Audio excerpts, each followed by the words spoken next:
With the advent of JUSH, Yu-Gi-Oh has once again evolved, bringing players a format which feels less like a turn-based card game and more like a real-time strategy game.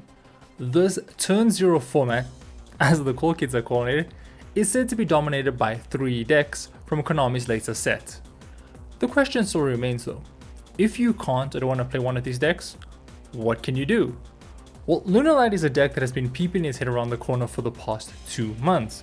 The deck has been holding its own in the OCG, and today, well, we're gonna see if we can live up to that legacy in the TCG. But first, let's take a look at the list I took to regionals on Saturday. So something you might notice when we get into the replays is that sometimes the cards I use differ from what you see in the replays. This is because it took some time to finalize the list, and well, I wanted to bring you guys a video as quickly as possible. That aside, the list you see on screen is the exact list I took to regionals this weekend, and there's a lot to discuss. So firstly, you'll notice that this build is running expensive cards like Impulse and Black Goat Laughs. While I am sad to announce that I'm too poor to afford any of these, I'm overjoyed to say that I have incredible friends who are willing to lend me these spare copies for the day. If you can't afford these cards, I recommend cutting the Black Goat from the list completely to make the list 41 instead of 42, and replacing the Impulses with Cashier Fenrir, who is an incredible card this format. Or even Droll and Lockbird if you can't afford the Fenrir. Putting Droll in the main means that you also free up 3 extra deck spots, which is great. Did I say extra deck? I meant the side deck. Second, you're probably asking why I decided to play Lunalight instead of Crystron, which I have been running since Feb this year. Well, simply put, I can't afford K9s. Yeah, so it turns out that buying a super meta relevant core in a third world country where the average monthly salary is only about $1,000 is pretty rough. If you're in a position to change that, I would, really appreciate you considering becoming a channel member or, leaving a super thanks to help fund my addiction. My shameless plug-in aside, I really like Lunalight. The deck feels like the perfect tower strategy. Liger is an absolute unit and most decks will completely fold once she hits the field. That being said, getting to Liger isn't always easy. Especially in K9 format where you need to be prepared to have your opponent interact with you at any moment. For this reason, I am playing as few hand traps as possible in favor of breakers. Of course, Ash, Fua, and Imperm are mandatory this format. Ash is to help you defend yourself against Charmies, and Imperm you need to stop Dash Smashes. Book of Eclipse pressures Vanquish Soul boards, which is why I'm running it in the main, but it can feel a little clunky against decks like K9 Crystron and Yami who have established Omni Negates. Foolish Burial Goods is both a starter with Perfume and a breaker with Black Goats. Like I said, if you can't afford it, cut Black Goats and replace the 2 copies of Foolish Goods with 2 more Fractal. Moving on, I feel like you don't need more than 2 copies of Black Sheep, which is why I'm only playing the 1, but otherwise the main deck ratios feel more or less standard. Looking at the extra deck, I am playing IP because this does help reinforce your board when you're forced to push through Droll, as well as it also strengthens your board when you prioritize ending on 2 Liger as opposed to 1 Liger and Baguska. The Cat Dancer has niche application against decks like Sprite and Yami, but it doesn't come up too often, so if you'd rather play for the long game, I would probably cut it for a 3rd Perfumer. In the side deck, I am also running a full thrust package. Heavy Poly is a cheat code, but you need to be careful not to activate it against Vanquish Soul because they can just Borger you for game. Dark Ruler is great into Yami and evenly pressures every deck that isn't running Detonator exactly. So with that out of the way, let's take a look at the replays.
Okay, so this deck is mad good.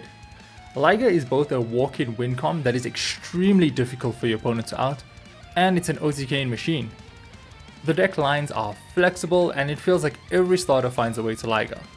What's more, the deck has lines that play through high impact hand traps like Duel, Lancia, Nibiru, and while you don't really care about the Charmy since your end board is just so strong. However, it does struggle against the low impact hand traps like Imperm and a well-timed Ash. This creates a bit of a weird situation where most players have dropped high impact hand traps since they don't really do a whole lot and run the risk of proccing Izuna. However, everybody will be playing Ash to stop Charmies and Imperm for the Dice Smasher. The deck has extenders which can push through these, but they feel a tad situational which can make things a bit tough. Also, while your end board is unbreakable, the board itself doesn't really put up too many interrupts. This means that your opponent can stall for time by comboing through, knowing that they can't break your board. This happened to me a ton at Regional, and while a judge can't issue a slow pain warden since your opponent is technically trying to advance the game state. All in all, I think the deck is incredible. It's a lot of fun, and it's carving an interesting niche for itself in the format. However, I think it would be a bit of a stretch to call it one of the format's top meta contenders.